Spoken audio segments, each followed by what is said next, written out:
Good morning बच्चों।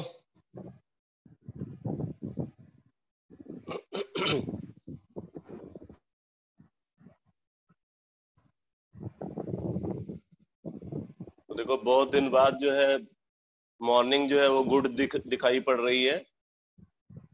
बढ़िया मौसम हुआ है, आज खूब जम करके पढ़ाई करेंगे।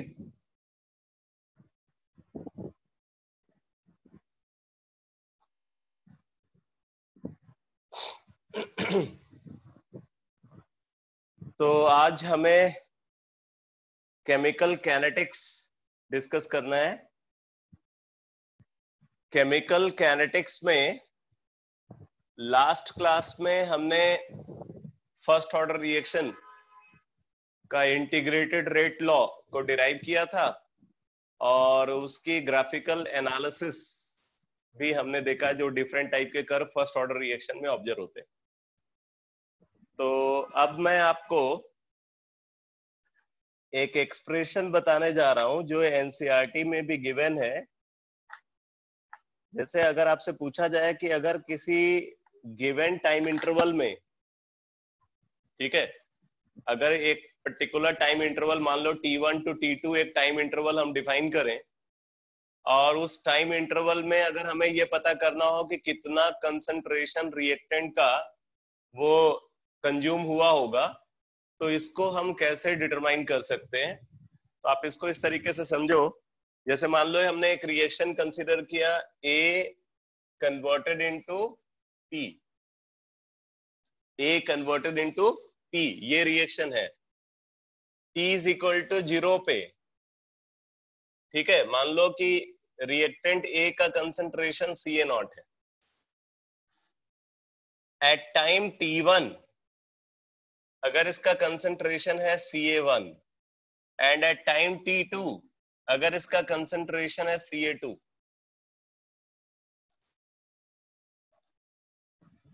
ठीक है, T इज इक्वल टू 0 पे इसका कंसंट्रेशन CA0 है, एट टाइम T1 इसका concentration CA1 and at time 2 इसका कंसंट्रेशन है CA2 and this reaction follows first order kinetics. Reaction follows first order kinetics.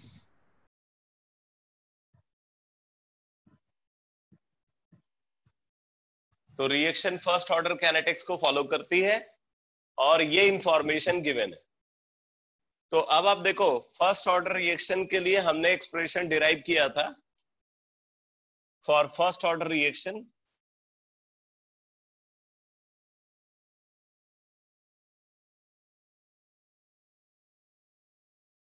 T is equal to 2.303 by K log of 10 base C0 by C। ये result हमने derive किया है first order reaction के लिए। For first order reaction T is equal to 2.303 by K log of 10 base C0 by C। तो अब अगर हम यहाँ पे देखें तो T1 टाइम पे क्या होगा, T1 टाइम पे T1 is equal to 2.303 by K log of 10 base CA0 by CA1। ये हम बोल सकते हैं, मान लो ये एक्सप्रेशन 1 है। इसी तरीके से एट टाइम T2 अगर कंसीडर करें तो क्या जाएगा, 2.303 बाई के 2.303 बाई के log of 10 base CA0 by CA2।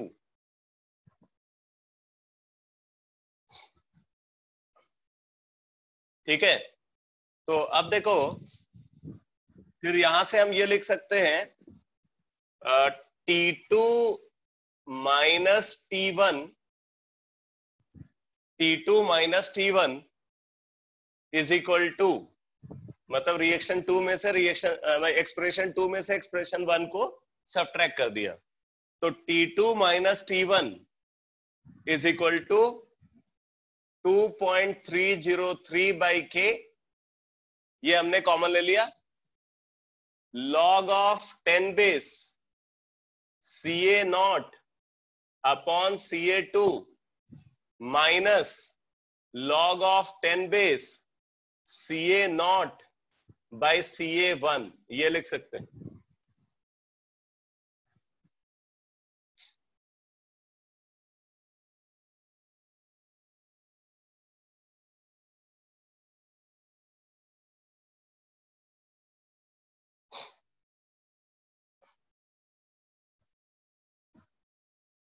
तो ये आ गया। अब देखो, अब हम इसको ऐसा लिख सकते हैं, T2 minus T1 is equal to 2.303 by K log of 10 base log x minus log y, log x minus log y, log x by y, ये लिख सकते हैं। तो ये आ जाएगा log of 10 base CA naught by CA2 multiplied by CA1 upon CA naught, ये लिख सकते हैं। तो CA naught कैंसिल हो गया, तो यहां से आ गया बेटा T2 minus T1 is equal to 2.303 by K log of 10 base CA1 by CA2।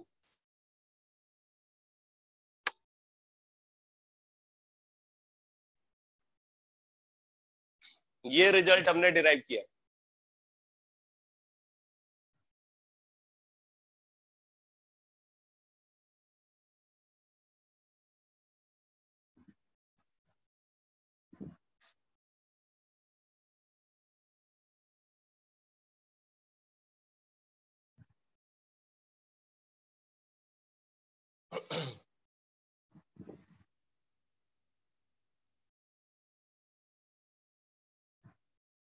ये एक्सप्रेशन जो हमने यहाँ पे डिराइव किया है, ये एनसीईआरटी में गिवन है।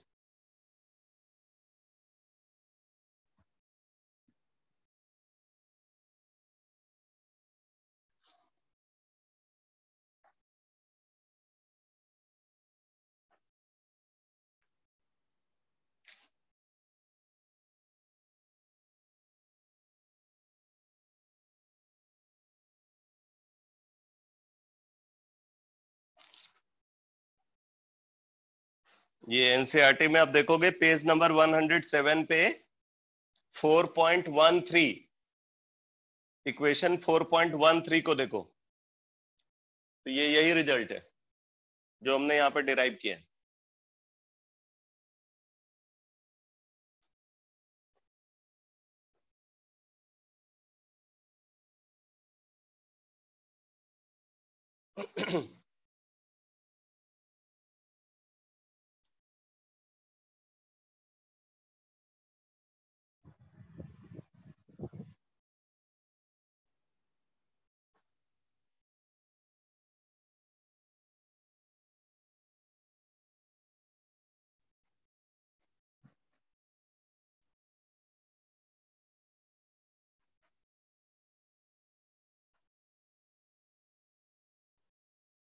नोट कर लिया ये रिजल्ट?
नेक्स्ट कॉन्सेप्ट लिखो,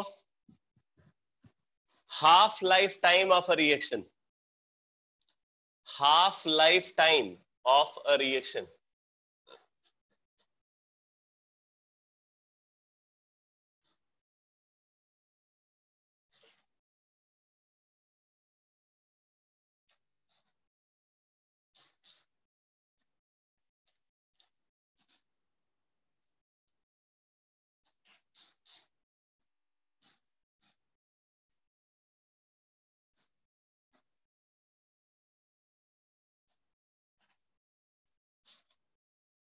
half life time of a reaction, इसकी डिफिनीशन लिखो, लिखो, it is the time needed, it is the time needed, it is the time needed in which, it is the time needed in which half of the reactant, it is the time needed in which half of the reactant gets consumed, half of the reactant gets consumed, it is the time needed in which half of the reactant gets consumed। देखो बेटा, यहाँ पे confusion रहता है लोगों को कि half of the reactant gets consumed और half of the reactant is remaining. तो वैसे तो अगर आप देखो तो दोनों बातें यहाँ पे सेम है कि अगर हम मान लो कि इनिशियल कंसंट्रेशन C0 ले रहे हैं तो टी हाफ पे क्या होगा, जो बचा हुआ कंसंट्रेशन होगा वो C0/2 होगा। इसका मतलब जो कंसंट्रेशन कंज्यूम हुआ वो भी C0/2 है। लेकिन ये कंफ्यूजन तब सामने आ जाता है जब मान लो कि हाफ लाइफ टाइम के बजाय हम कोई और लाइफ टाइम की बात करें, फॉर एग्जांपल 1/3 लाइफ टाइम। अब 1/3 लाइफ टाइम को अगर हम डिफाइन कर रहे हैं तो 1/3 लाइफ टाइम का मतलब हम क्या समझे कि ये वो टाइम है जिसमें 1/3 of the reactant gets consumed और ये वो टाइम है जिसमें 1/3 of the reactant is remaining. तो अगर आप देखो तो 1/3 of the reactant gets consumed, it means 2/3 of reactant is remaining. तो एक तरफ बोल रहे हैं 2/3 of the reactant is remaining और दूसरी तरफ बोल रहे हैं 1/3 of the reactant is remaining. इसलिए हमें सही डिफिनीशन पता होनी चाहिए। तो सही डिफिनीशन ये है कि it is the time needed in which half of the reactant gets consumed, it is the time needed in which half of the reactant gets consumed.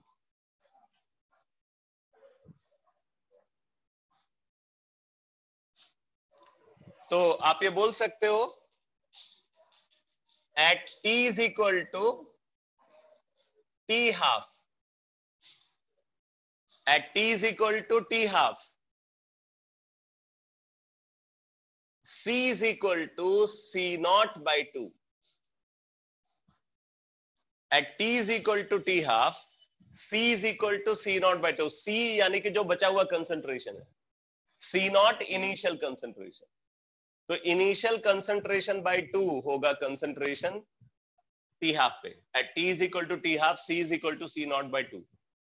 अब देखो, अगर हम इसी तरीके से किसी फ्रैक्शनल लाइफ टाइम की बात करें, मान लो एक फ्रैक्शन हमने डिफाइन किया eight t is equal to tf, f is the fraction, at t is equal to tf, c is equal to 1 minus f C0। ये याद रखो, बहुत इंपॉर्टेंट है ये।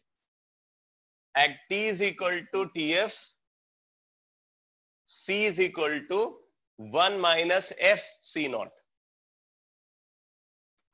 अब देखो, अगर f मान लो 1/3 है, if f is equal to 1/3 मतलब 1/3 लाइफ टाइम की बात कर रहे हैं, this implies t is equal to t 1/3,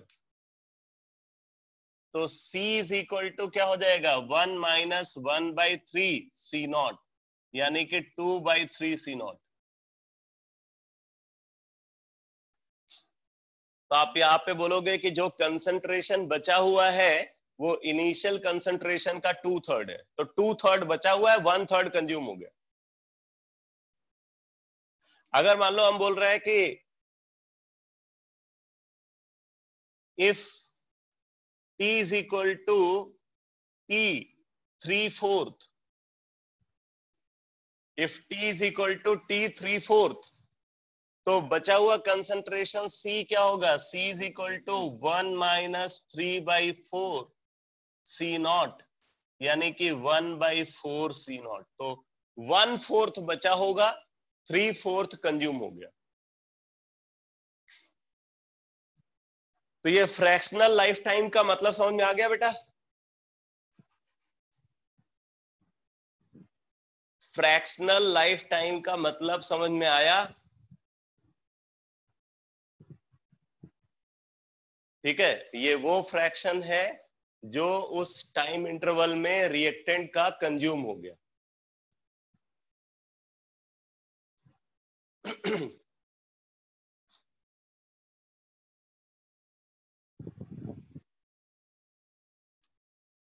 तो अब देखो, अगर हमें हाफ लाइफ टाइम निकालना है फॉर फर्स्ट ऑर्डर रिएक्शन, तो लिखो half life time for first order reaction, half life time for first order reaction, half life time for first order reaction.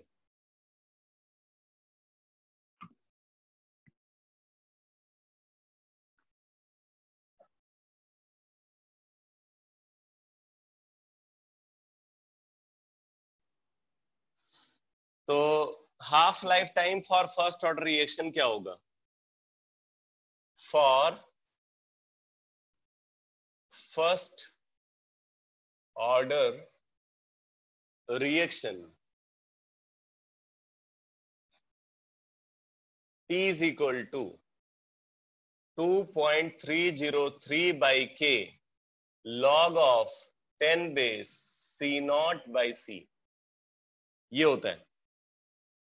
T is equal to 2.303 by K log of 10 base C naught by C। अब condition जो half life time की है उसको put करेंगे। At T is equal to T half, C is equal to C naught by 2।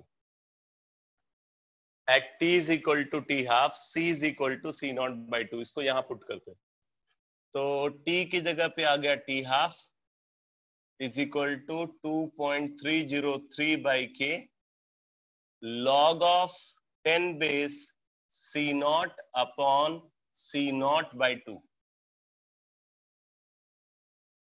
तो ये आ गया T half is equal to 2.303 by K log of 10 base 2।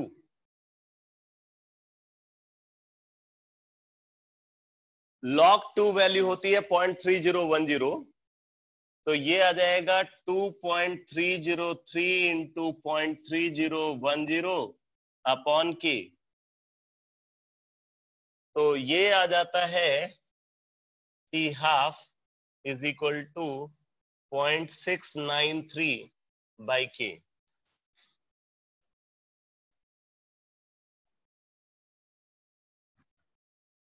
T half is equal to 0.693 by K। तो आप यहां पे देख रहे हो कि जो हाफ लाइफ टाइम है फर्स्ट ऑर्डर रिएक्शन के लिए वो इनिशियल कंसंट्रेशन से इंडिपेंडेंट है। अब इसके अंदर देख रहे हो कोई इनिशियल कंसंट्रेशन टर्म ऑब्जर्व नहीं हो रहा है, ठीक है। तो ये एक कैरेक्टरिस्टिक होती है फर्स्ट ऑर्डर रिएक्शन की, आप इस बात को नोट कर लो। इसी कैरेक्टरिस्टिक के बेसिस पे हम रिएक्शन का ऑर्डर को आइडेंटिफाई भी करते हैं।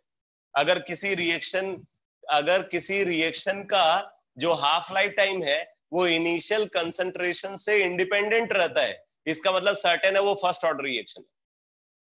तो आप इस बात को लिख लो, for first order reaction it's half life time for first order reaction its half lifetime is independent. For first order reaction its half lifetime is independent from initial concentration of the reactant. From initial concentration of the reactant. From initial concentration of the reactant. इसका मतलब अगर हम एक curve draw करें between half lifetime and initial concentration,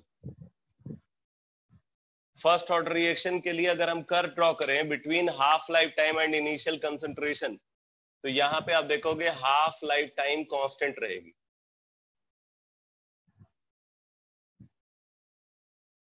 half life time value constant रहेगी, वो initial concentration में change के साथ चेंज नहीं होगी.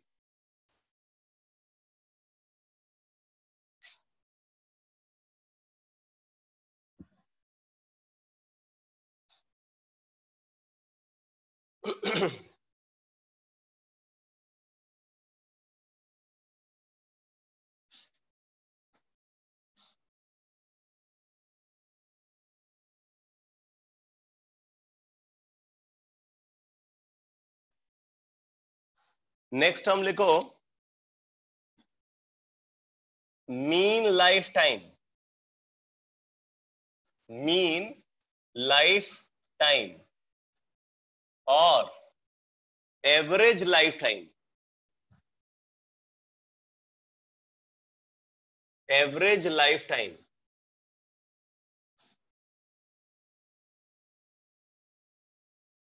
मीन लाइफ टाइम और एवरेज लाइफ टाइम.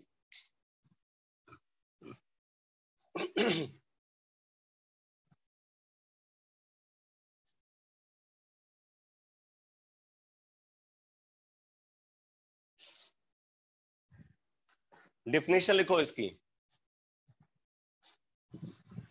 लिखो it is the time needed. It is the time needed. It is the time needed in which it is the time needed in which 63.21%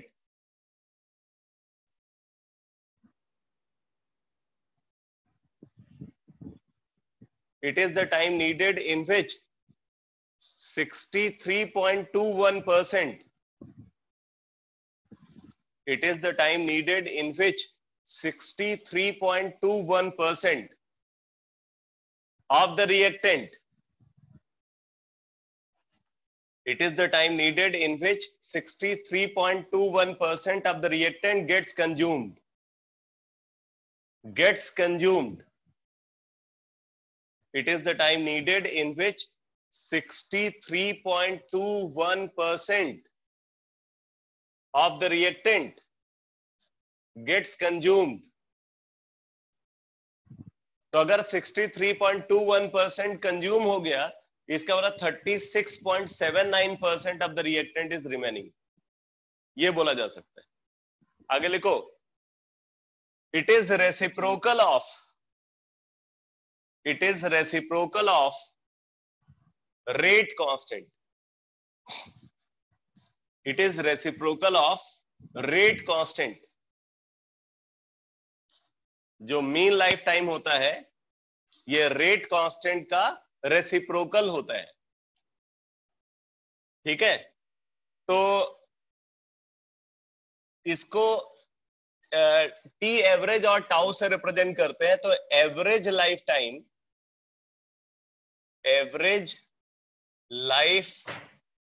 time इसको T average से represent करते हैं और sometimes इसको इस symbol से भी रिप्रेजेंट करते हैं. Is equal to 1 upon rate constant. ये रेट कांस्टेंट का रेसिप्रोकल होता है. ठीक है, it is reciprocal of rate constant. अब देखो, फर्स्ट ऑर्डर रिएक्शन के लिए हमने एक रिजल्ट डिराइव किया था। फॉर फर्स्ट ऑर्डर रिएक्शन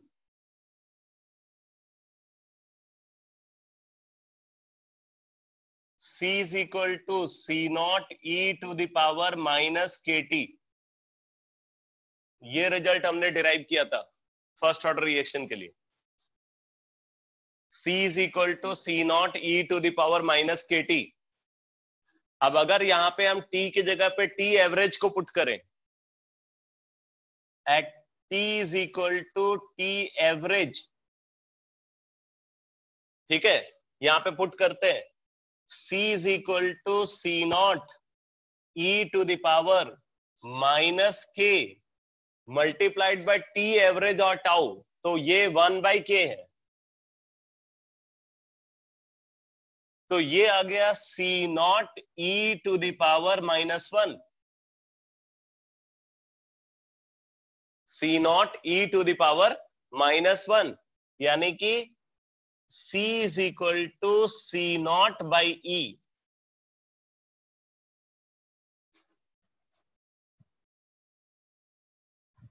तो T एवरेज पे कितना कंसंट्रेशन रिएक्टेंट का बचा हुआ है, initial concentration upon E।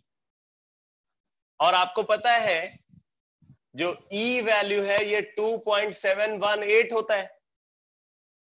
Since E is equal to 2.718 यहां पे पुट करोगे तो therefore C is equal to C naught upon 2.718,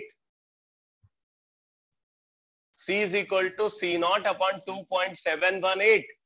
तो यहां से अगर आप देखोगे तो C आ जाएगा 0.3679 C naught।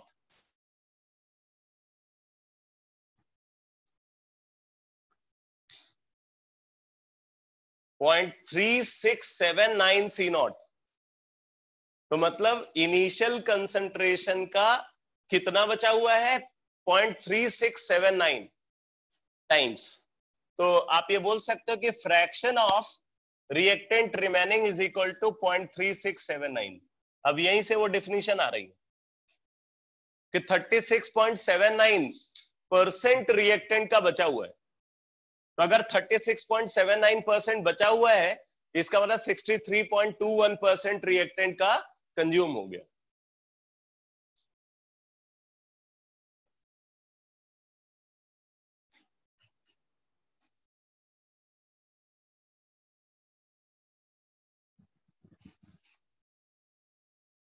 ये समझ में आ गया बेटा पूरा डेरिवेशन, डेरिवेशन एंड डेफिनेशन दोनों।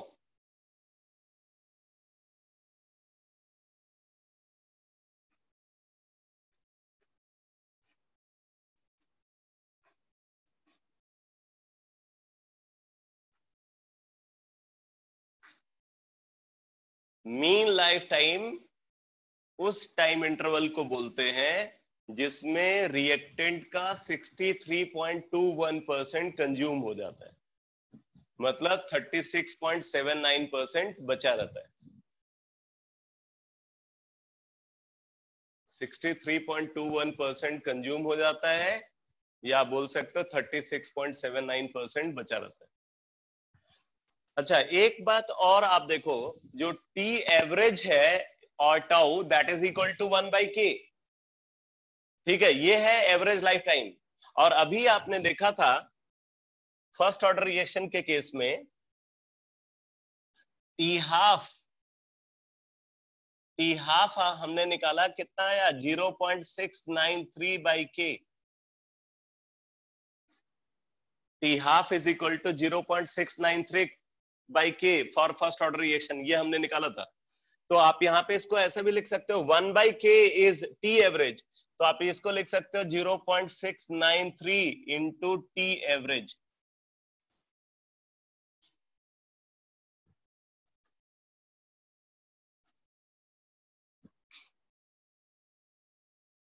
जो हाफ लाइफ टाइम है वो मीन लाइफ टाइम का 0.693 टाइम्स है।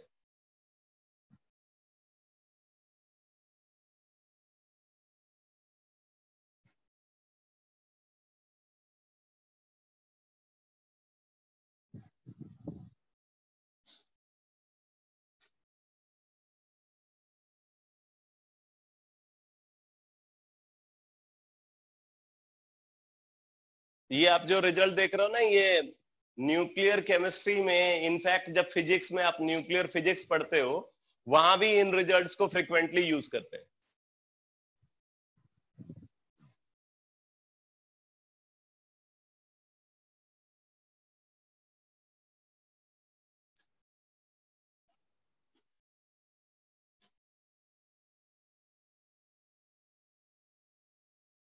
अब एक कॉन्सेप्ट और बता रहा हूं,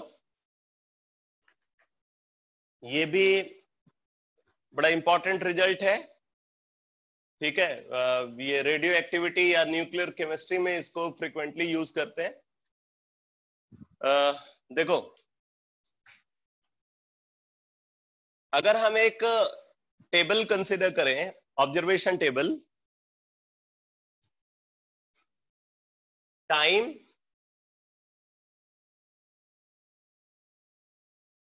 concentration of reactant,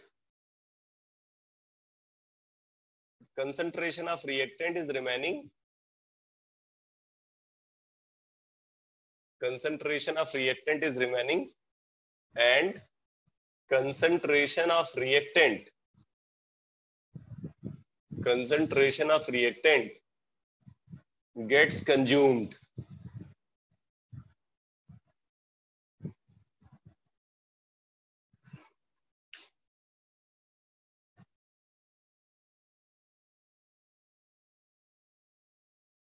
अब देखो, अगर हम t is equal to 0 को कंसिडर करें, t is equal to 0, concentration of reactant is remaining C naught, concentration of reactant gets consumed 0.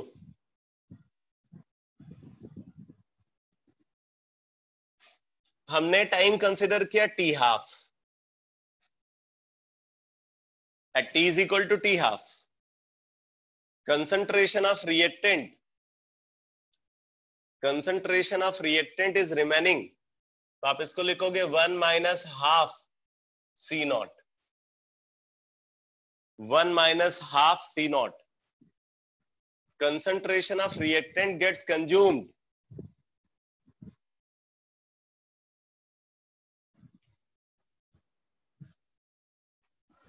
concentration of reactant gets consumed C naught by 2, C naught by 2, या आप ऐसे लिख सकते हो C naught into 1 by 2. अगर हमने time consider किया 2t half, 2t half, तो 2t हाफ पे concentration of reactant is remaining, तो ये हो जाएगा 1 minus half square C not, 1 minus half square C naught, मतलब आप ये देख लो 1 माइनस 1/4 C नॉट, तो एक मिनट उल्टा लिख रहे हैं, concentration of reactant is remaining जो है वो हो जाएगा C नॉट बाई 4, ये गलत लिख रहे हैं, आपको इसको ऐसे लिखना है, ये हाफ C नॉट होगा और ये हो जाएगा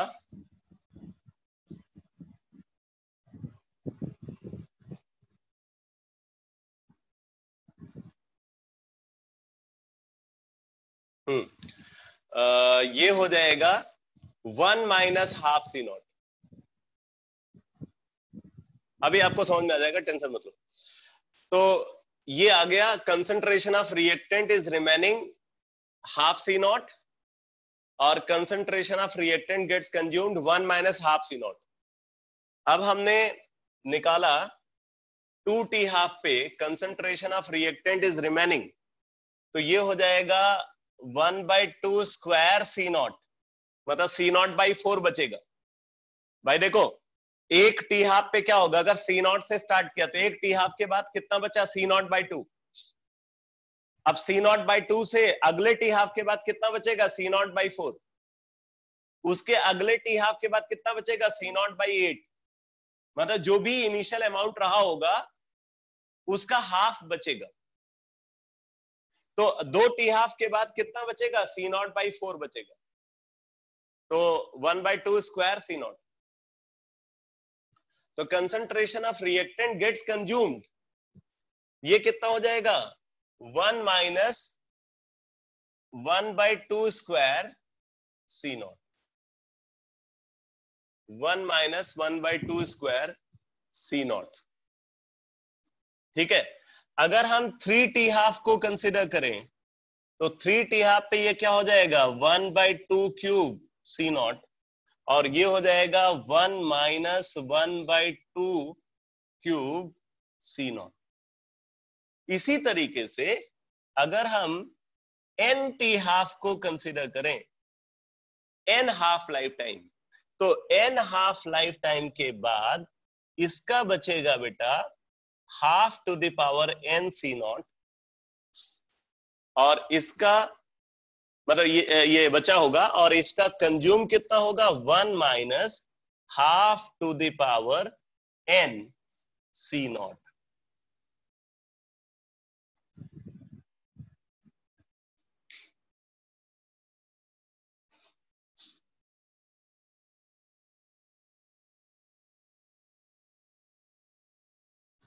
यहां पे n क्या है, n है number of half life time,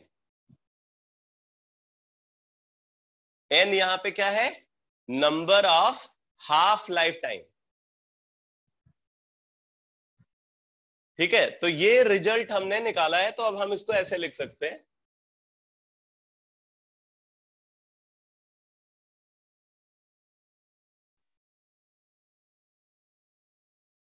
if n is number of half life time used, if n is number of half lifetime used, therefore n is equal to total time upon half lifetime, ये लिख सकते हो।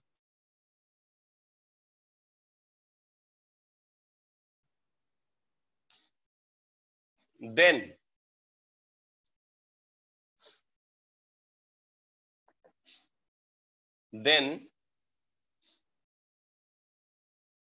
concentration of reactant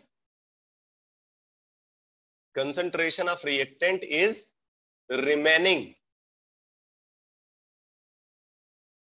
concentration of reactant is remaining, क्या होगा, concentration of reactant is remaining ये है,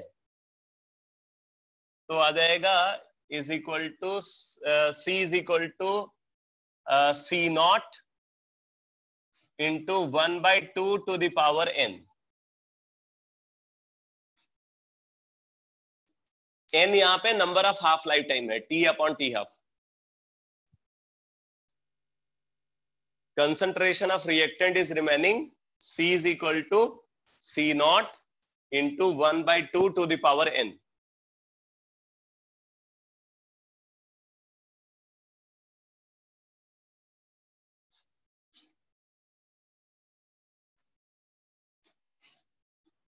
and concentration of reactant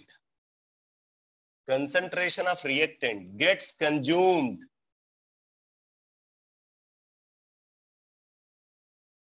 concentration of reactant gets consumed, concentration of reactant gets consumed,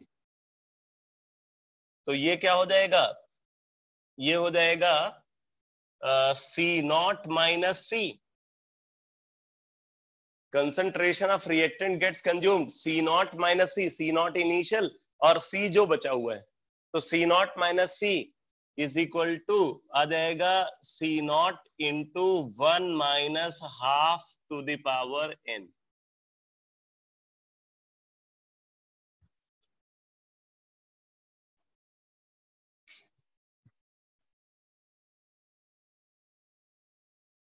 ये पूरा डेरिवेशन समझ में आ गया बेटा,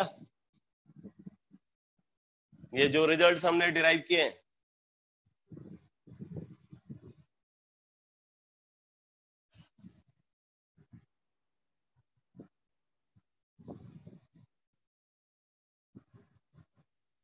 ये रिजल्ट्स आप इसको न्यूक्लियर केमिस्ट्री और न्यूक्लियर फिजिक्स में भी यूज करोगे।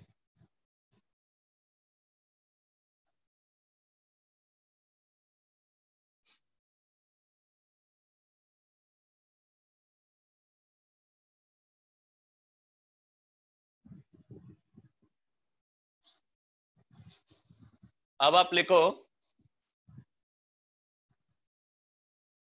Examples of first order reaction.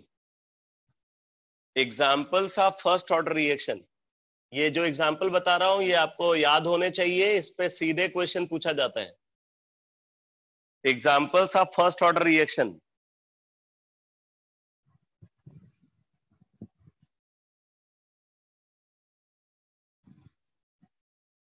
लिखो number one hydrogenation of ethene. Hydrogenation of ethene, अगर हम इथीन को इथेन में कन्वर्ट कर रहे हैं निकेल और हाइड्रोजन के साथ ट्रीट करके, तो ये रिएक्शन फर्स्ट ऑर्डर काइनेटिक्स को फॉलो करती है। Hydrogenation of ethene. दूसरा एग्जांपल लिखो डिकम्पोजिशन ऑफ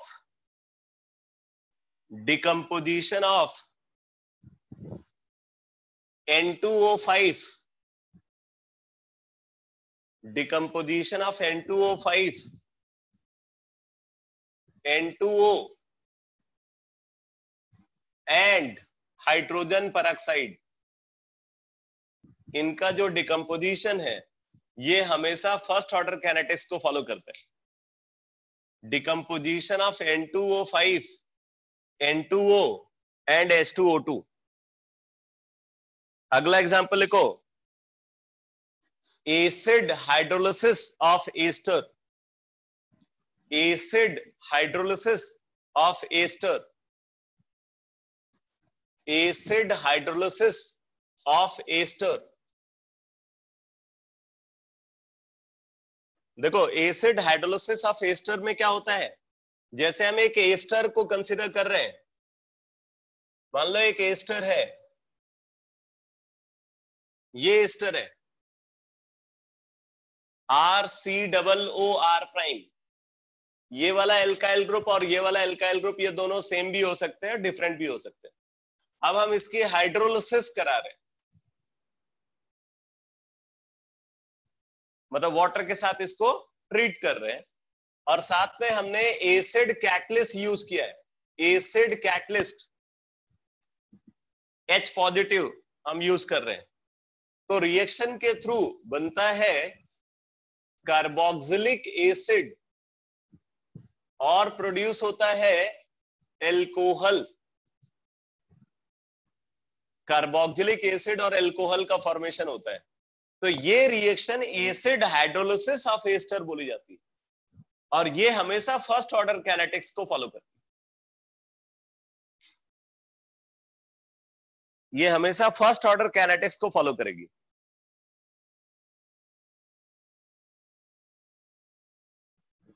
नेक्स्ट एग्जांपल लिखो, next example inversion of cane sugar. inversion of cane sugar, inversion of cane sugar, that is hydrolysis of sucrose, that is hydrolysis of sucrose। तो केन sugar का inversion या इसको hydrolysis of sucrose भी बोलते हैं। तो अब देखो इसमें क्या होता है, जैसे हमने सुक्रोज को कंसीडर किया C12H22O11, C12H22O11, ये मॉलिक्यूलर फॉर्मूला है सुक्रोज का। हमने क्या किया, सुक्रोज की हाइड्रोलिसिस कराया, और यहां पे हम एसिड कैटलिस्ट को यूज कर सकते हैं, या हम समटाइम्स यहां पे एंजाइम भी यूज करते हैं। आप नेक्स्ट चैप्टर में पढ़ोगे केमिकल कैनेटिक्स के बाद फिर सरफेस केमिस्ट्री डिस्कस होगी, तो वहां पे कुछ एंजाइम भी डिफाइंड है, तो उसमें इसके लिए जो एंजाइम यूज होता है उसको हम इनवर्टेज बोलते हैं। तो H पॉजिटिव, और मैं यहाँ पे लिख देता हूं इनवर्टेज, ये एंजाइम होता है। एंजाइम एक बायोलॉजिकल कैटलिस्ट है।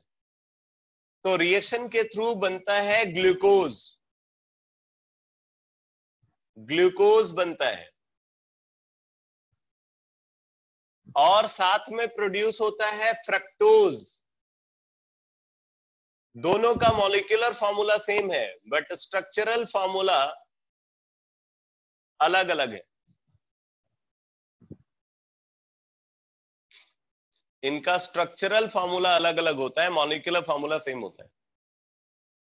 तो इस रिएक्शन को इन्वर्जन ऑफ केन शुगर बोलते हैं। अब इसको इन्वर्जन ऑफ केन शुगर क्यों बोलते हैं, जरा उसकी वजह समझना।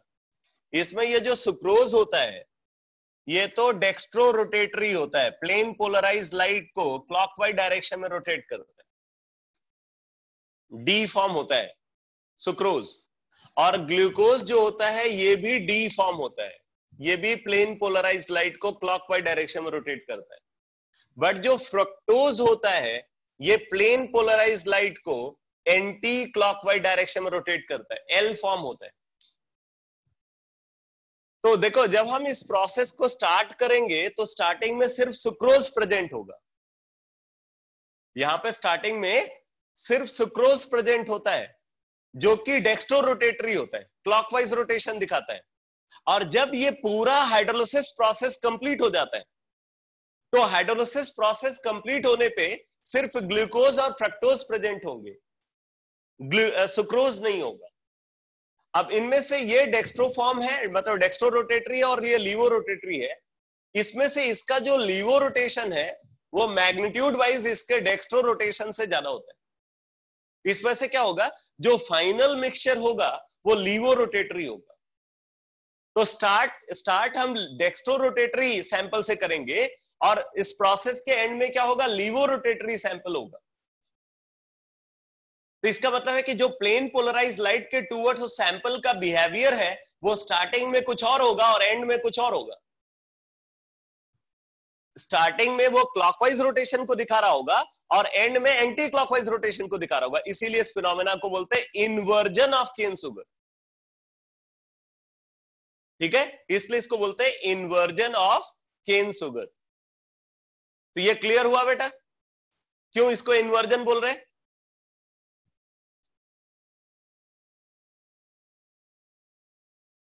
इसको इन्वर्जन क्यों बोल रहे हैं, ये क्लियर हुआ?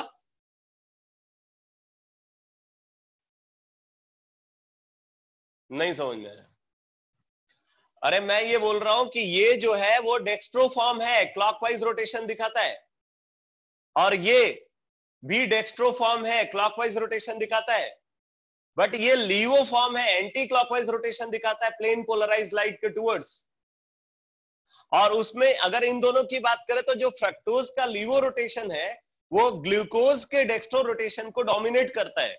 यानी कि अगर इन दोनों का इक्वल अमाउंट प्रेजेंट हो, इक्वल मोल प्रेजेंट हो, आप देख सकते हो रिएक्शन के थ्रू अगर इसका 1 मोल बनता है तो इसका भी 1 मोल बनेगा। तो लास्ट में क्या होगा, इन दोनों के इक्वल मोल प्रेजेंट होंगे। तो अगर इक्वल मोल प्रेजेंट होंगे तो इसका लीवो रोटेशन इसके डेक्स्ट्रो रोटेशन को डोमिनेट करेगा। तो जो फाइनल रिएक्शन मिक्सचर होगा that reaction mixture must be laevo rotatory, जबकि initial sample is dextro rotatory. तो dextro rotatory sample laevo rotatory sample में कन्वर्ट हो जाता है। इसीलिए इस फिनोमेना को इन्वर्जन ऑफ केन शुगर बोलते हैं। अब समझ में आया या नहीं?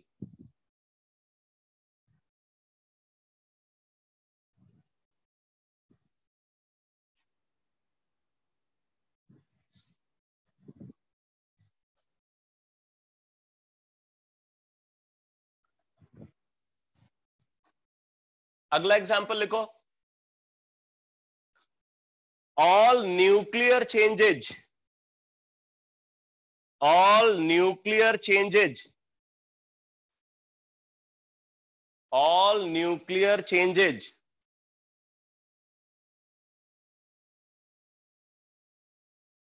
all nuclear changes follow first order kinetics. Follow first order kinetics. All nuclear changes follow first order kinetics. तो जितने भी न्यूक्लियर चेंजेज हैं वो हमेशा फर्स्ट ऑर्डर कैनेटिक्स को फॉलो करते हैं. तो इसलिए आप समझ लेना कि अगर कोई रेडियो एक्टिव चेंज है, अगर कोई रेडियो एक्टिव डिसइंटीग्रेशन हो रहा है, तो उसकी कैनेटिक्स की बात करें तो वो हमेशा फर्स्ट ऑर्डर कैनेटिक्स को ही फॉलो करेगा, कोई एक्सेप्शन ऑब्जर्व नहीं होता. एक और एग्जांपल लिखो.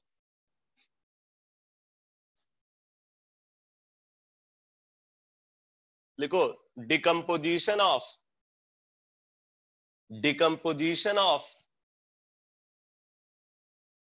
Azo isopropane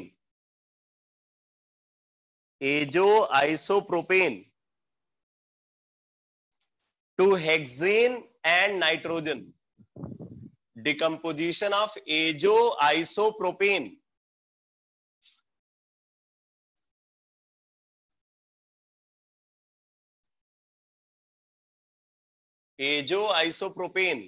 to hexane and nitrogen. अब जरा देखो बेटा, एजो आइसोप्रोपेन का स्ट्रक्चर कैसा होता है?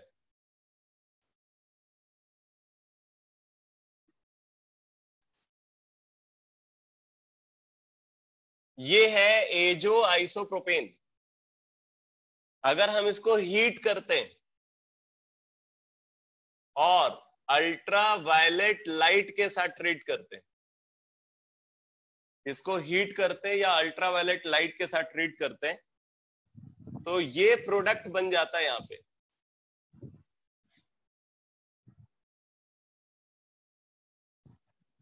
और इसके साथ नाइट्रोजन गैस प्रोड्यूस होती है.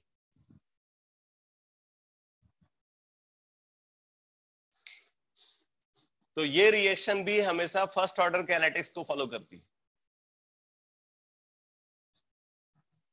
इसी तरीके से एक और एग्जांपल लिखो. थर्मल डिकम्पोजिशन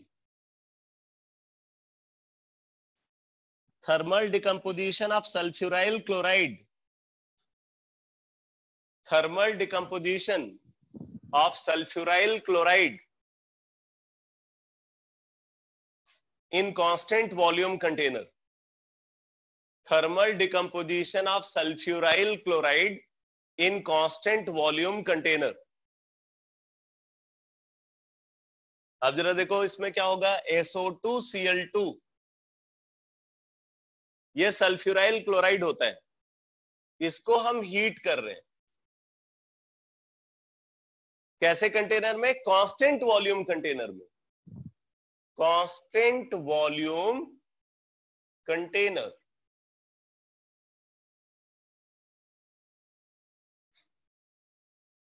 तो बनता है यहां पे सल्फर डाइऑक्साइड और फॉर्म होता है क्लोरीन.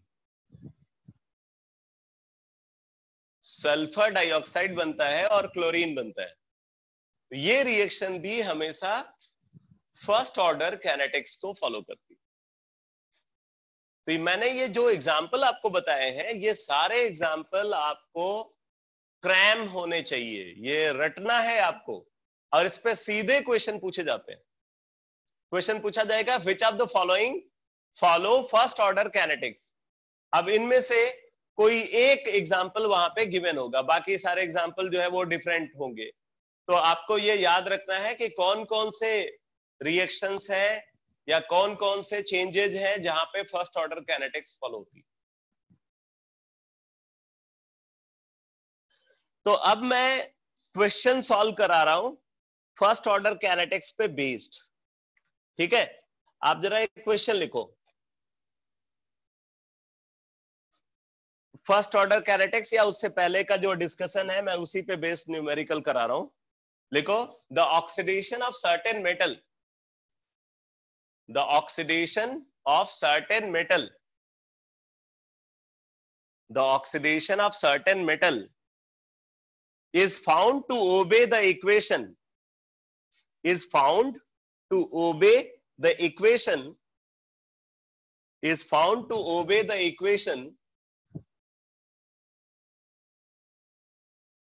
ये इक्वेशन गिवन है a square is equal to alpha T plus beta a square is equal to alpha T plus beta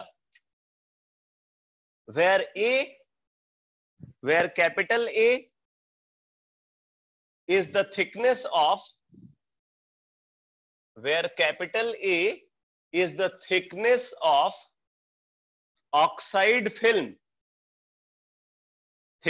of oxide film at time t, at time small t.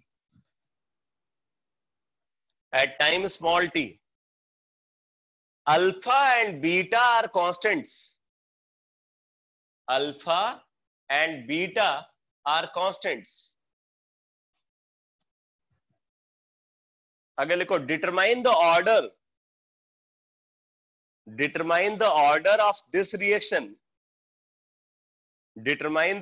of this reaction as well as its rate constant. Determine the order of this reaction as well as its rate constant. तो आपको इसका order बताना है और इसका rate constant बताना है.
अरे ये सॉल्व कर पाओगे कि नहीं क्वेश्चन?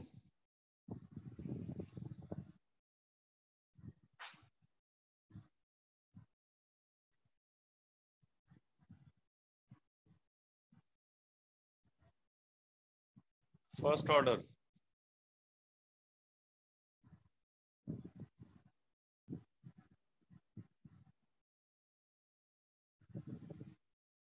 इसका मतलब है कि आपको आइडिया नहीं है। देखो आप इस क्वेश्चन को इस तरीके से सॉल्व करोगे, ये कंसंट्रेशन है एक तरीके से, थिकनेस ऑफ ऑक्साइड फिल्म को कंसंट्रेशन की जगह पे यहाँ पे ले सकते हो, और ये टाइम। आप क्या करोगे, इसको डिफरेंशिएट करो विथ रेस्पेक्ट टू टाइम। तो अगर आप इसको डिफरेंशिएट करोगे तो आपको क्या मिलेगा, 2a dA by dt। अगर आप इसको डिफरेंशिएट करोगे विथ रेस्पेक्ट टू टाइम तो आ जाएगा 2a dA by dt is equal to alpha, इसका डिफरेंशिएशन 0 हो जाएगा, तो 2a dA by dt is equal to alpha. तो यहां से अगर आप देखो तो आ गया dA by dt is equal to alpha by 2 into a to the power -1, alpha by 2 into a to the power -1, dA by dt is equal to alpha by 2 into a to the power -1। तो अब यहां पे अगर आप देखो तो ये जो है ये इसको आप बोल सकते हो ये रेट कांस्टेंट है, ये हो गया रेट कांस्टेंट।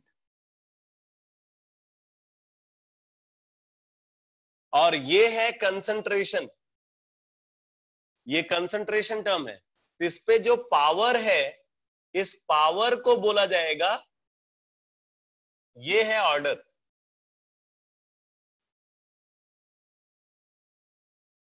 तो आप ये बोल सकते हो रेट कांस्टेंट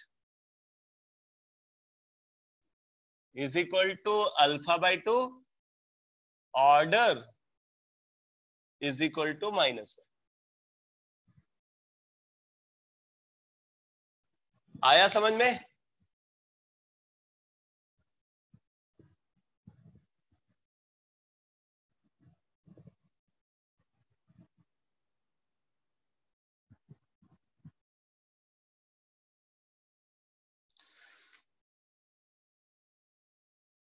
चलो नेक्स्ट क्वेश्चन लिखो। Decomposition of a gas, decomposition of a gas is a first order reaction. Decomposition of a gas is a first order reaction. It takes 80 minutes. It takes 80 minutes for 80% of the gas to be decomposed. It takes 80 minutes for 80% of the gas to be decomposed. When the initial concentration of gas is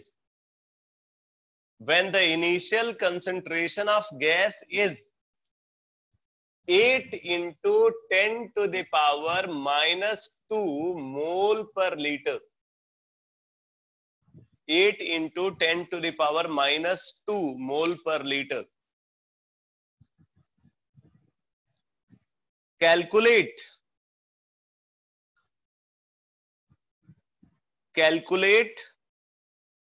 its specific reaction rate.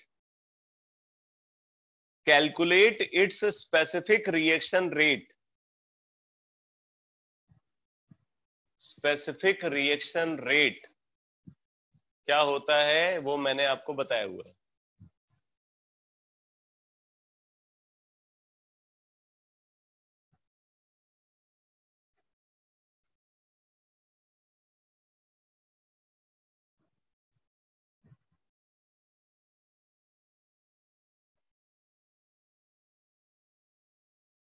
.02 पर minute approximately सही है।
0.02 approximately सही है। Exact answer है 0.02015।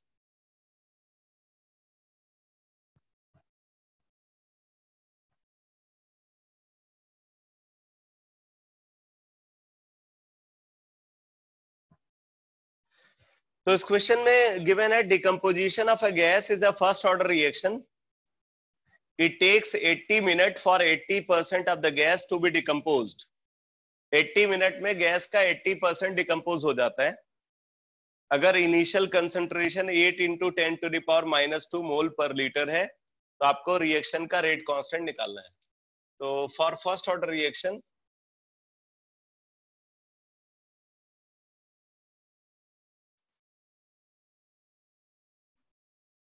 K is equal to 2.303 by T log of 10 base C naught by C। K निकालना है यहाँ पे। T गिवन है 80 मिनट्स और बोल रहा है कि 80 मिनट में रिएक्टेंट का 80% डिकम्पोज हो जाता है। तो अगर इनिशियल कंसंट्रेशन C0 है और 80% डिकम्पोज हो गया, मतलब 20% बचा हुआ है, तो 0.2 C0 ये बचा होगा। तो ये आ जाएगा 2.303 by 80 log of 10 base 5 log of 10 base 5। तो ये आ जाएगा 2.303 multiplied by log 5 0.6990 divided by 80। ये सॉल्व करके आ जाता है 0.02 पर मिनट अप्रोक्सीमेटली।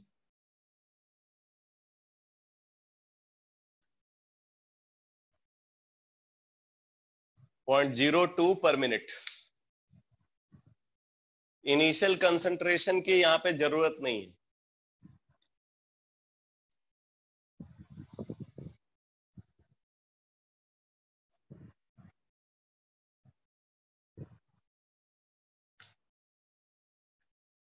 एक और क्वेश्चन लिखो। लिखो for a first order reaction, for a first order reaction A converted into P, for a first order reaction A converted into P, the concentration of reactant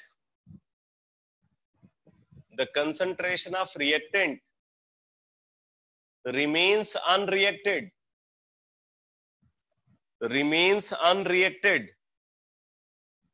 after 2 hour and 5 hour, after 2 hour and 5 hour is 3 into 10 to the power minus 3 molar and 1.5 into 10 to the power minus 3 molar. 3 into 10 power minus 3 molar and 1.5 into 10 power minus 3 molar respectively.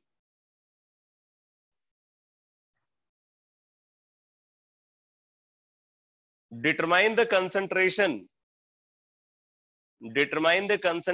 remains unreacted. Determine the concentration of reactant remains unreacted after 10 hour. After 10 hour from beginning. After 10 hour from beginning.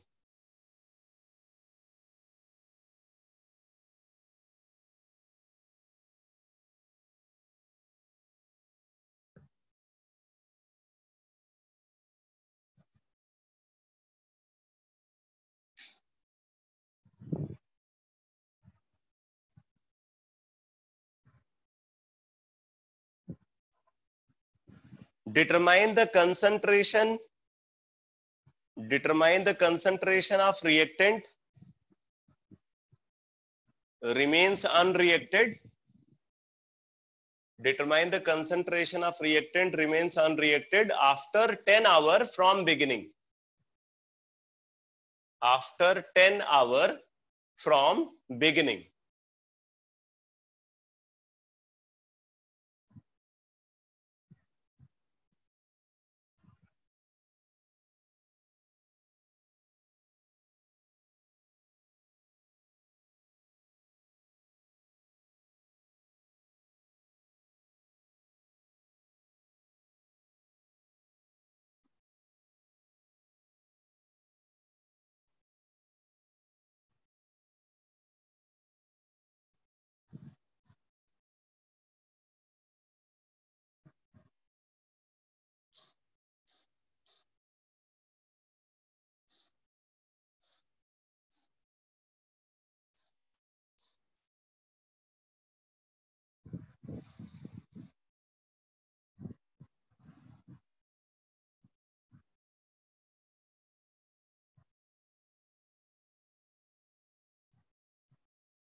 अच्छा बच्चों, कल CBSE board की तरफ से कुछ syllabus में change हुआ है, थोड़ा सा सिलेबस कम किया गया है इस पर्टिकुलर ईयर के लिए।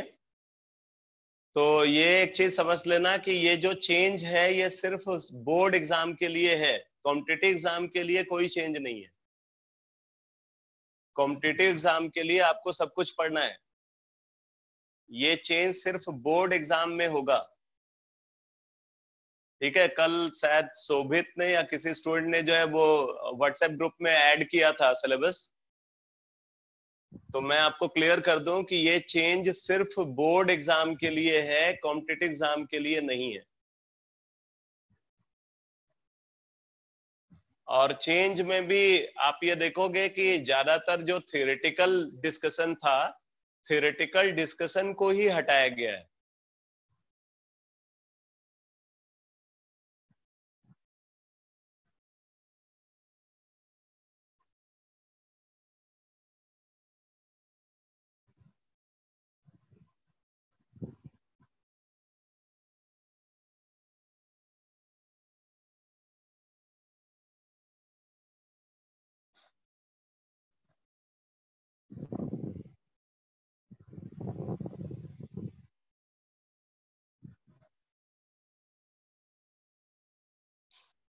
(4.7 into 10 to the power minus 4).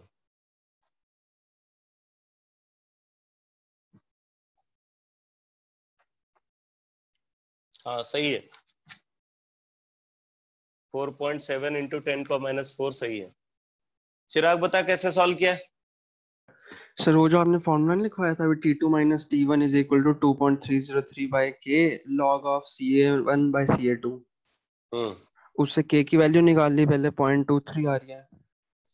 और फिर मैंने जैसे उसमें पहले 2 आवर्स में कंसंट्रेशन आ रही थी 3 into 10 to the power minus c, तो वही वाला फॉर्मूला लगाया तो 10 आवर्स से पूछी ना, तो 10 माइनस 2 8 आवर्स हो गए, और 2.303 बाय के, और CA0 पता है, और उधर CA2 आ जाएगा।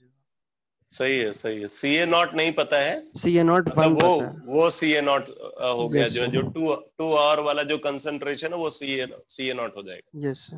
हाँ ठीक है, ठीक है। देखो, आप इस क्वेश्चन को ऐसे भी सॉल्व कर सकते हो, ये तो कंफर्म है, वो गिवन है क्वेश्चन में कि ये फर्स्ट ऑर्डर काइनेटिक्स को रिएक्शन फॉलो करती है। यहाँ पे ऑर्डर 1 है। अब जरा देखना यहाँ पे 2 आवर पे जो कंसंट्रेशन है, 5 आवर पे कंसंट्रेशन उसका हाफ है। 2 आवर पे कंसंट्रेशन 3 इंटू 10 पावर माइनस 3 है, और 5 आवर पे 1.5 इंटू 10 पावर माइनस 3 है। तो इसका मतलब यहाँ पे आपको टी हाफ पता चल गया। T half is equal to 5 minus 2, 3 hour. तो टी हाफ आपको पता चल गया 3 आवर। अब देखो, टी हाफ अगर पता चल गया तो फिर आप ये बोल सकते हो, ये रिजल्ट के करस्पॉन्डिंग के आपको मिल जाएगा। K is equal to 0.693 upon T half. तो ये आ गया 0.231 पर आवर, 0.231 पर आवर। ठीक है, इनफैक्ट अगर आपको टी हाफ पता है तो आपको ये रेट कांस्टेंट निकालने की जरूरत नहीं है। हमारे पास है ऐसा रिजल्ट कि हम बिना रेट कांस्टेंट को डिटरमाइन किए हुए भी इसको सॉल्व कर सकते हैं। अब जरा देखो कैसे सॉल्व कर सकते हैं। हमें पता है t is equal to 2.303 by K log of 10 base c naught by c, ये होता है। और k को हम पुट कर दें यहां पे, k को ये पुट कर दे 0.693 अपॉन टी हाफ, तो टी हाफ ऊपर आ जाएगा। मैं एक और रिजल्ट बता रहा हूं, ये टाइम बचाने वाला फॉर्मूला है ये। तो t is equal to 2.303 into T half upon 0.693 log of 10 base c naught by c। अब जरा देखो बेटा, ये 0.693 क्या है? 0.693 है 2.303 log 2। 0.693 क्या है? 2.303 log 2। ये 0.693 है। तो आप देखो यहाँ पे 2.303 2.303 कैंसिल हो गया, तो यहां से आपको ये रिजल्ट मिल गया, t is equal to T half upon log 2 log of 10 base c naught by c। अब जब आप ये फॉर्मूला यूज करोगे ना, कई बार ऐसा होता है कि यहां पे log 2 आ जाता है या log 2 का मल्टीपल आ जाता है। ये वाला जो टर्म है ना, ये log 2 का मल्टीपल आ जाता है। तो log 2 का मल्टीपल आ जाएगा तो log 2 सीधे कैंसिल ही हो जाएगा, तो आपको सीधे time value in terms of t half मिल जाएगी। तो इससे आप काफी सारा टाइम बचा सकते हो अगर आप ये फॉर्मूला यूज करते हो। तो t is equal to T half upon log 2 log of 10 base c naught by c। ठीक है, तो अब हम यहां पे वैल्यू पुट करते हैं। तो t is equal to T half 3 hour upon log 2 0.3010, हम अप्रोक्सीमेटली 0.30 ही ले लेते हैं इसको, log of 10 base, log of 10 base. अब देखो C नॉट हम ये वाला टाइम ले लेते हैं, इसको ये वाला कंसंट्रेशन को C नॉट ले लेते हैं।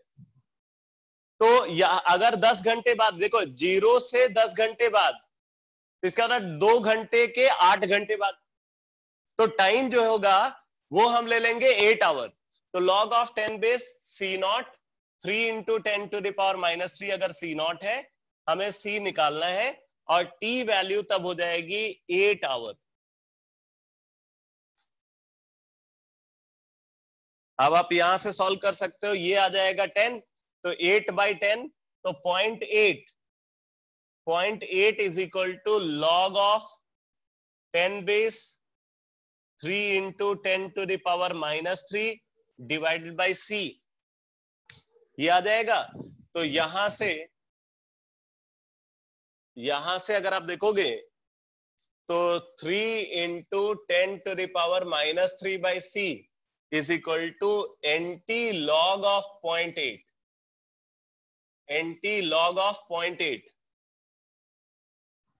अब 0.8 का NT log आप देख लो, एनसीईआरटी में NT log टेबल गिवन है।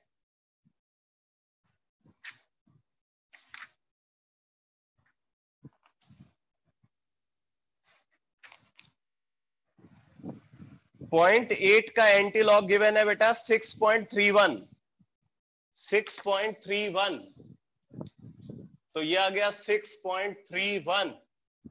तो यहां से C अगर आप निकालोगे तो C वैल्यू क्या आ जाएगी? 3 into 10 to the power minus 3 upon 6.31,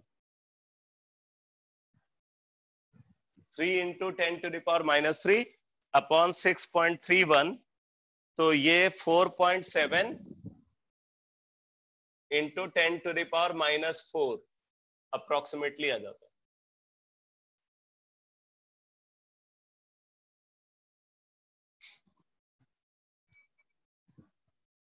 समझ में आया?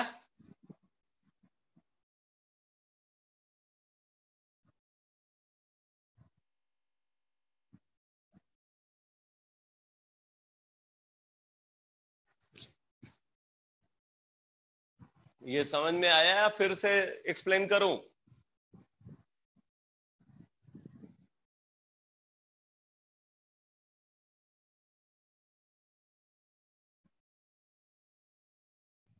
अरे क्या हो गया आज तुम लोगों को?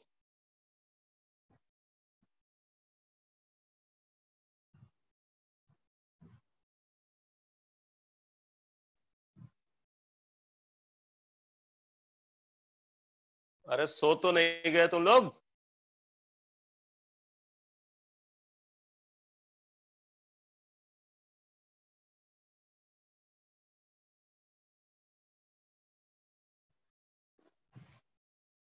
समझ में नहीं आया मुझे लगता है। इतना बोलने के बाद अगर आप इस तरीके से रिस्पॉन्स दे रहे हो, इसका मतलब आपको समझ नहीं आया। मैं फिर से रिपीट कर रहा हूं। बोल रहे एक रिएक्शन है ए कन्वर्टेड इनटू पी। ये रिएक्शन फर्स्ट ऑर्डर काइनेटिक्स को फॉलो करती है। ठीक है, reaction follows first order kinetics. यहां पे इनिशियल कंसंट्रेशन गिवन नहीं है। इस प्रॉब्लम में इनिशियल कंसंट्रेशन गिवन नहीं है। बताया जा रहा है कि 2 घंटे बाद ए का 3 इंटू 10⁻³ मोलर बचा हुआ है और 5 घंटे बाद इसका 1.5 इंटू 10⁻³ मोलर बचा हुआ है। 2 घंटे बाद 3 इंटू 10⁻³ मोलर बचा हुआ है। 5 घंटे बाद 1.5 इंटू 10⁻³ मोलर बचा हुआ है। तो पूछा गया है 10 घंटे बाद ए का कितना कंसंट्रेशन बचा होगा, ये है क्वेश्चन। तो हमने ये देखा कि भाई 2 घंटे बाद जितना बचा हुआ है, 5 घंटे बाद उसका आधा बचा हुआ है। और आपको पता है कि जो फर्स्ट ऑर्डर रिएक्शन है, फर्स्ट ऑर्डर रिएक्शन का half life time initial concentration से इंडिपेंडेंट होता है। मतलब CA0 से CA0/2 होने में जितना टाइम लगा होगा, उतना ही टाइम 3 इंटू 10⁻³ से 1.5 इंटू 10⁻³ होने में भी लगेगा। तो हमने ये देख लिया कि ये तो कंसंट्रेशन इस अमाउंट का आधा है। इसका मतलब ये time interval half life time. तो हाफ लाइफ टाइम हमें मिल गया 3 आवर। 5 - 2 3 आवर। ये समझ में आया कि नहीं? अरे ये बात समझ में आई? हाँ, अब ऐसे ही पूछना पड़ेगा, एक एक पार्ट को पूछना पड़ेगा। ठीक है, तो ये हाफ लाइफ टाइम आ गया 3 आवर। अब हमसे ये पूछा जा रहा है कि भाई 10 घंटे बाद कितना कंसंट्रेशन बचा होगा। तो एक तरीका तो ये है कि हाफ लाइफ टाइम बचा है, मतलब जो नॉर्मली लोग जिस मेथड को यूज करेंगे मैं वो बता रहा हूं आपको। क्या करेंगे लोग, ये हाफ लाइफ टाइम भी नहीं देखेंगे। जैसे चिराग ने क्या किया है, अभी मैंने वो टाइम इंटरवल T1 से T2 वाला जो एक्सप्रेशन डिराइव किया था, चिराग ने उसी एक्सप्रेशन को यूज करके K निकाल लिया। ठीक है, उसी एक्सप्रेशन को यूज करके K निकाल लिया है। बट जिसको थोड़ा और अच्छे से जो विजुअलाइज करेगा ना, उसको सीधे दिखेगा कि ये इंटरवल ही हाफ लाइफ टाइम। तो रेट कांस्टेंट आ जाएगा वहां से, पहले हाफ लाइफ टाइम आएगा, हाफ लाइफ टाइम से रेट कांस्टेंट आएगा। और फिर रेट कांस्टेंट को यूज करके क्या करेंगे, जैसे मान लो ये इंटरवल हमें पता है कि t=0 पे इसका कंसंट्रेशन CA0 है and at t=2 hour 3 into 10⁻³ molar है। तो आप क्या करोगे, फर्स्ट ऑर्डर रिएक्शन वाला रिजल्ट को यूज करोगे। क्या हो जाएगा, K=2.303/2, K=2.303/2 log of 10 base CA0 upon this. तो CA0 अननोन होगा, वो निकल जाएगा। और फिर CA0 अगर आपको पता चल गया तो फिर ये वाला रिजल्ट यूज करो, T=10 आवर, तो 10=2.303/K निकाला हुआ है, log of 10 base CA0 calculate किया अपॉन CA। तो ये है लंबा मेथड। ठीक है, जो अगर आपको टाइम बचाना है तो टाइम बचाने के लिए आपको क्या करना पड़ेगा, आप सीधे देखो कि ये इंटरवल हाफ लाइफ टाइम है, और हाफ लाइफ टाइम अगर आपको पता चल गया तो आपको रेट कांस्टेंट निकालने की जरूरत नहीं है। जब तक वो पूछा ना जाए आपको उसको निकालने की जरूरत नहीं है। तो फिर आप क्या करोगे, आप सीधे ये वाले रिजल्ट पे आ जाओगे जो मैंने अभी डिराइव किया है। ये रिजल्ट आपको पता होना चाहिए क्या, t is equal to T half upon log 2 log of 10 base c naught by c। ये जो रिजल्ट मैंने डिराइव किया है ये समझ में आया आपको? ये रिजल्ट जो डिराइव किया है वो क्लियर है? तो अगर आप इस रिजल्ट को यूज करते हो तो आप अपना बहुत सारा टाइम बचाओगे इस रिजल्ट को यूज करके। कई बार तो इतना आसानी से आंसर आपको दिखेगा जहां पे दूसरे लोग जो है ना 3 मिनट 4 मिनट खराब करेंगे, आप जो है 10 सेकंड में आंसर निकालोगे अगर आप ये रिजल्ट अगर आपको पता है तो फिर आपको ये रिजल्ट यूज करना है और आपको इनिशियल कंसंट्रेशन निकालने की जरूरत नहीं है। हम इसी को इनिशियल स्टेज बोल सकते हैं, यहां से भी हम इसको स्टार्ट कर सकते हैं। अब हम t is equal to 2 hour को अगर हम 0 बोल रहे हैं तो ये इनिशियल कंसंट्रेशन हो गया, तो फिर ये 3 आवर हो जाएगा और ये 8 आवर हो जाएगा। तो एक तरीके से यहां से अगर हम स्टार्ट करें तो आफ्टर 8 आवर कंसंट्रेशन कितना बचा हुआ वो निकालना, और अगर यहां से स्टार्ट करें तो आफ्टर 10 आवर कितना कंसंट्रेशन बचा हुआ वो निकालना। तो हम अननेसेसरी CA नॉट को क्यों कैलकुलेट करें, अपना टाइम बचाना है तो हमने इसी को इनिशियल कंडीशन कंसीडर कर लिया। तो यहां से 8 आवर के बाद कितना कंसंट्रेशन बचा होगा वो निकालना है। तो T हो जाएगा 8 hour is equal to T half हमने निकाला 3 आवर अपॉन ये log 2 वैल्यू 0.3010 अप्रोक्सीमेटली 0.30 ले लिया, तो 3 अपॉन 0.30 यानी कि 10 आ गया। 10 को इधर ले आया तो 8/10 0.8 आ गया। 0.8 is equal to log of 10 base initial concentration upon concentration remaining, और फिर एंटी लॉग लेकर के हमने कंसंट्रेशन रिमेनिंग निकाल लिया।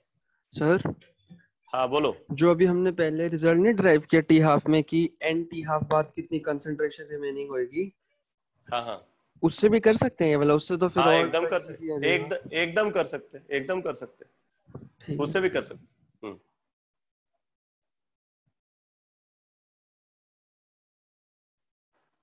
उसमें फिर आपको ये करना पड़ेगा, n वैल्यू सबसे पहले आप निकालोगे तो n वहां पे क्या आ जाएगा 10/3।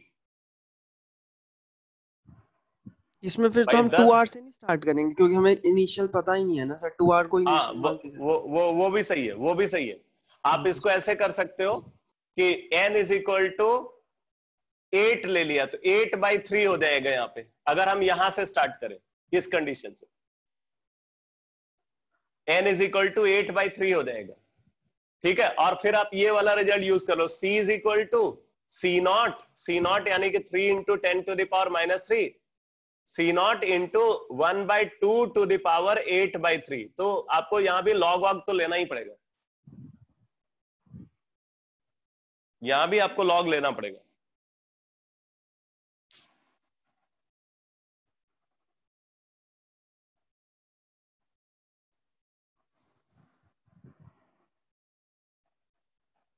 आ गया समझ में बेटा?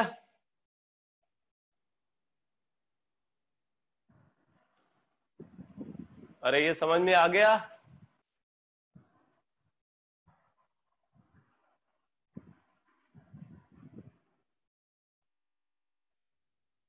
तो अगर आपको कॉन्सेप्ट अच्छे से समझ में आ रहा है ना, तो एक ही प्रॉब्लम को सॉल्व करने के बहुत सारे मेथड्स होते हैं। अब उसी में कुछ लोग, जो आप सोचते हो ना कि कोई स्टूडेंट बहुत जल्दी आंसर कर लेता है, कोई स्टूडेंट को सॉल्व करने में बहुत टाइम लगता है, तो वो यही है कि आपने पाथ कौन सा पकड़ा है उस पर डिपेंड करेगा। एक और क्वेश्चन लिखो, for a particular reduction process, for a particular reduction process, for a particular reduction process, the concentration of a solution, the concentration of a solution that is initially 0.24 molar, that is initially 0.24 molar is reduced to 0.12 molar,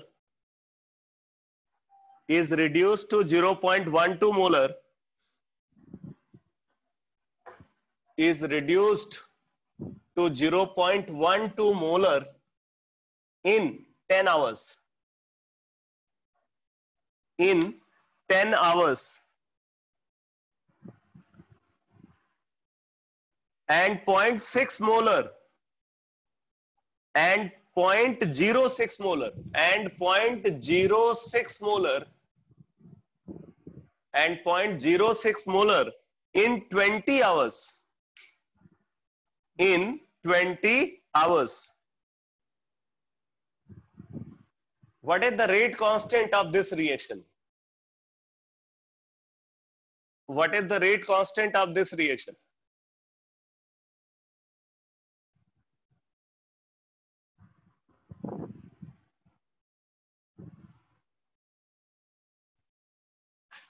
आपको reaction का rate constant निकालना है.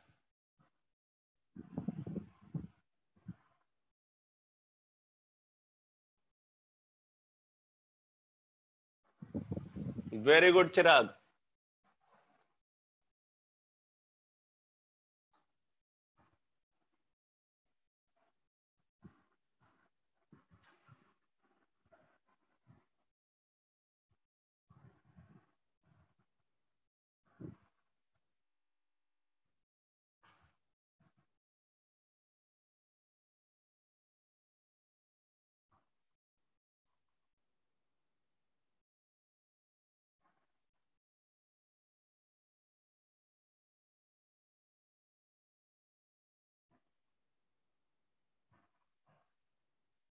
सही है बेटा, सही है. 0.06932 सही आंसर है.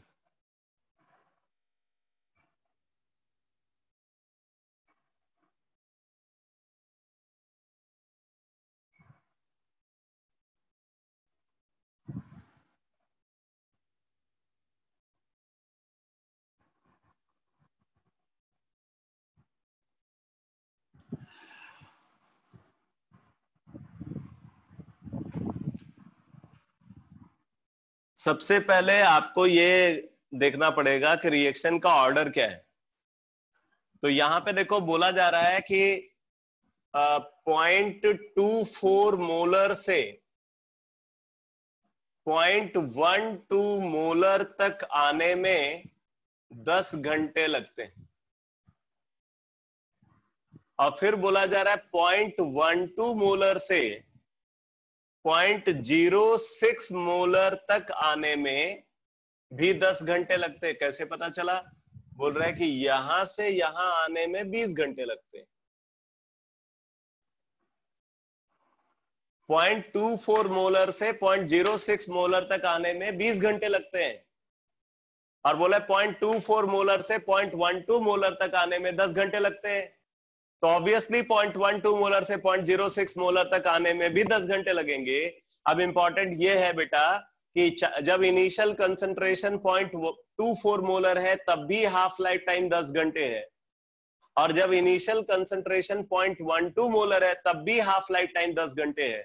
इसका मतलब half life time is independent from initial concentration. तो आप सबसे पहले यही लिखोगे, here half life time, here T half is independent from initial concentration. Here T half is independent from initial concentration. तो अगर T half initial concentration से independent है, therefore order of reaction is equal to 1. क्योंकि यहाँ पे question में order बोला नहीं गया था, तो ऑर्डर पहले आपको स्टैब्लिश करना पड़ेगा. तो order of reaction is equal to 1. ठीक है. तो therefore K is equal to 0.693 upon T half. और T हाफ ये कोई भी एक इंटरवल आप देख लो, तो ये आ जाएगा 0.693 अपॉन 10. तो ये आ गया 0.0693 पर आवर.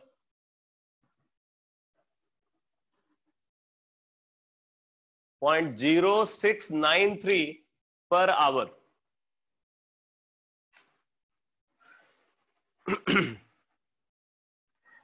एक और क्वेश्चन लिखो बेटा. At 373 Kelvin, at 373 Kelvin, a gaseous reaction at 373 Kelvin, a gaseous reaction at 373 Kelvin, a gaseous reaction, ये given है reaction A converted into 2B,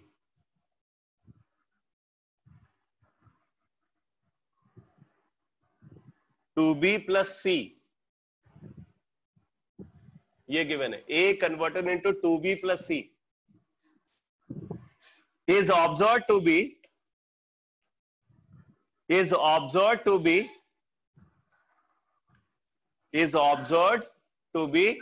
of first order, is observed to be of first order at 373 Kelvin, a gaseous reaction A converted into 2B plus C is observed to be of first order. आगे लिखो, on starting with pure A, on starting with pure A, on starting with pure A, it was found that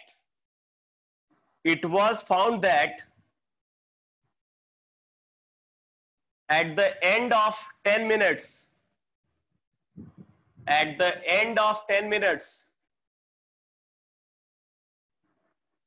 the total pressure of the system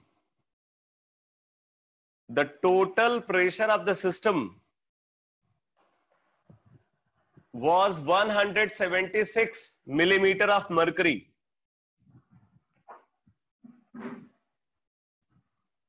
मैं फिर से repeat कर रहा हूं, on starting with pure A, it was found that at the end of 10 minutes, the total pressure of the system was 176 millimeter of mercury. 176 millimeter of mercury.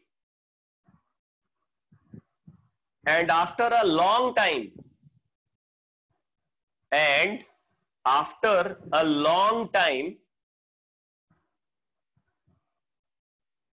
when dissociation of A was complete,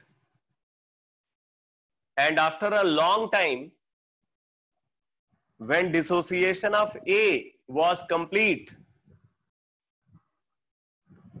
it was found to be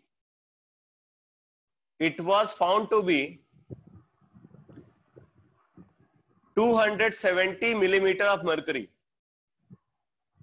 270 millimeter of mercury. From these data calculate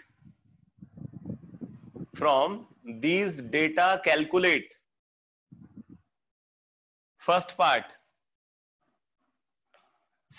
लिखो, the initial pressure of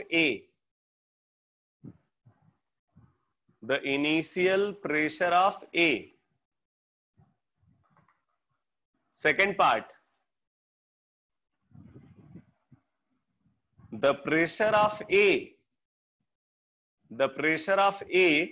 at the end of 10 minutes. The pressure of A at the end of 10 minutes. And third part, the rate constant of the reaction.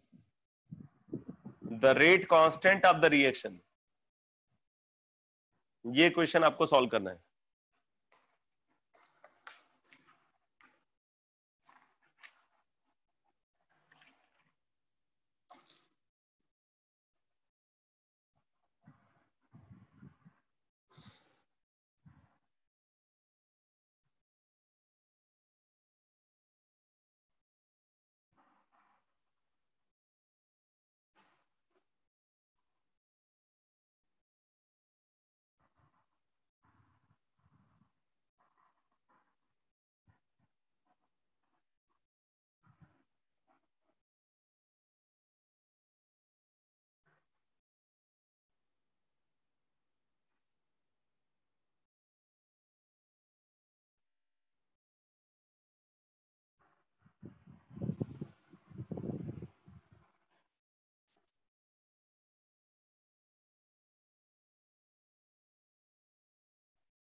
तो इस question में बोला गया है कि ये reaction first order kinetics को follow करती है।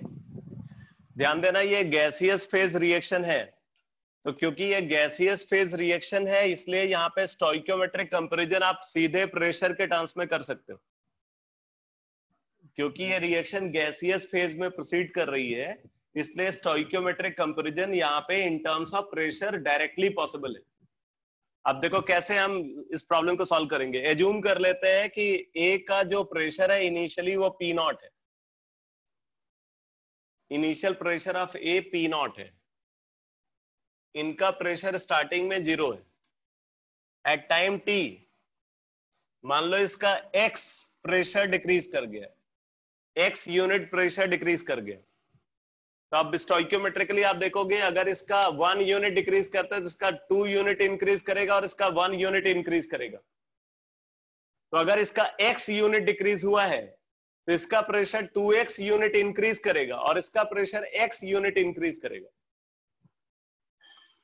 और at t is equal to infinite, infinite मतलब आफ्टर वेरी लॉन्ग टाइम, अगर हम t is equal to infinite की बात करें तो कोई भी रिएक्शन हो वो हमेशा कंप्लीट होती है। तो t is equal to infinite पे ये पूरा कंज्यूम हो गया तो 0 हो गया इसका प्रेशर। तो अब आप देखो इसका मतलब इसका पी नॉट कंज्यूम हुआ है टोटल, तो अगर इसका पी नॉट कंज्यूम हुआ तो इसका 2 पी नॉट प्रोड्यूस होगा और इसका पी नॉट प्रोड्यूस होगा।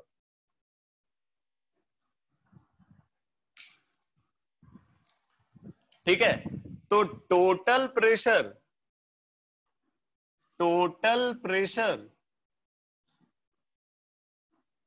एट टाइम टी,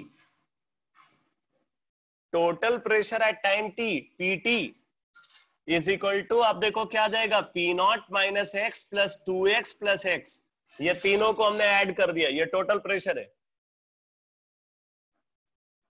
तो ये आ गया बेटा PT is P naught plus 2x।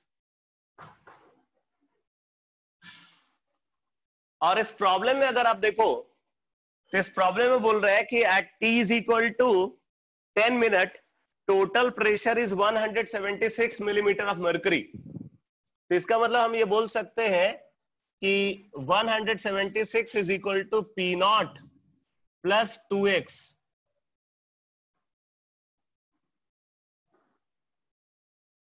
ये कब है, at t is equal to 10 minute. ठीक है, और एक इंफॉर्मेशन यहां पे गिवन है, at t is equal to infinite total pressure,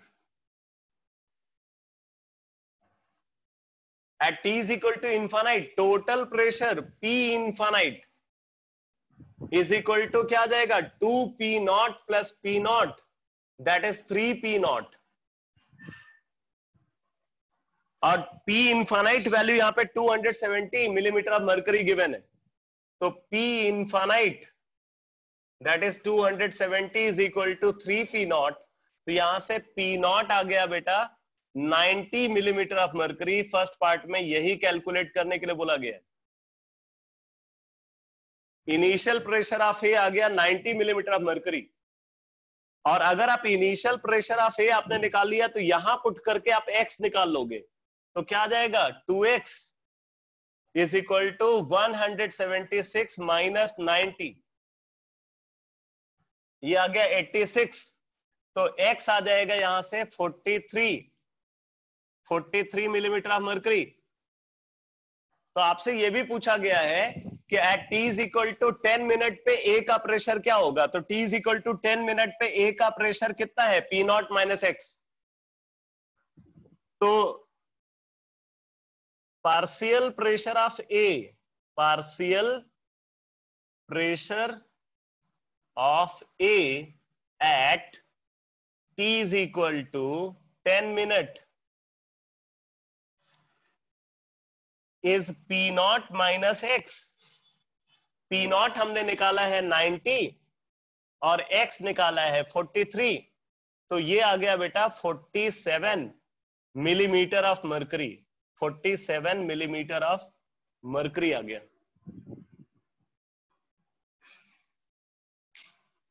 second part में यही कैलकुलेट करने के लिए बोला गया, और थर्ड पार्ट में कैलकुलेट करने के लिए बोला गया रेट कांस्टेंट। तो रेट कांस्टेंट क्या हो जाएगा जरा देखो, रेट कांस्टेंट क्या होगा, रेट कांस्टेंट के, क्योंकि हमें पता है ये फर्स्ट ऑर्डर कैलेटिक्स को फॉलो करता है, तो rate constant k is equal to 2.303 by T log of 10 base. यहां पे आप प्रेशर के टर्म्स में लिख सकते हो इसको, initial pressure of A upon pressure of A at time t p naught minus X. तो k इज इक्वल टू आ जाएगा, t गिवन है 10 मिनट, तो 2.303 by 10 log of 10 base, p naught है 90 upon p naught minus X वहां पे निकाला हुआ है,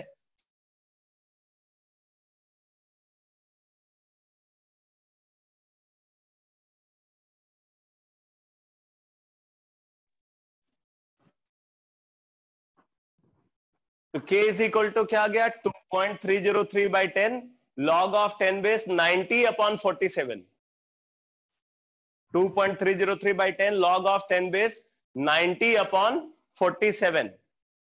तो बस इसको सॉल्व कर लो, आपको आंसर मिल जाएगा।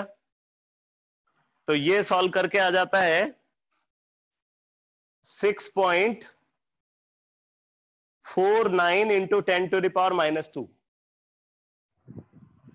6.49 into 10 to the power minus 2 per minute.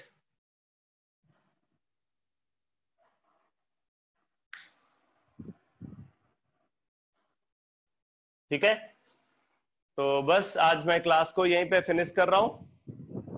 कल की क्लास में हम लोग इंटीग्रेटेड रेट लॉ में और जो केसेस हैं, सबसे ज्यादा क्वेश्चन जो है आप समझ लेना फर्स्ट ऑर्डर रिएक्शन पे ही पूछे जाते हैं, इसलिए मैंने फर्स्ट ऑर्डर रिएक्शन में आपको काफी सारे न्यूमेरिकल्स कराए। इंफॉर्मेशन भी फर्स्ट ऑर्डर रिएक्शन में सबसे ज्यादा थी। अब इसके बाद हम लोग zero order, second order, nth order और कॉम्प्लेक्स रिएक्शन, ठीक है, उनके इंटीग्रेटेड रेट लॉ की एनालिसिस करेंगे कल की क्लास में। ओके बेटा।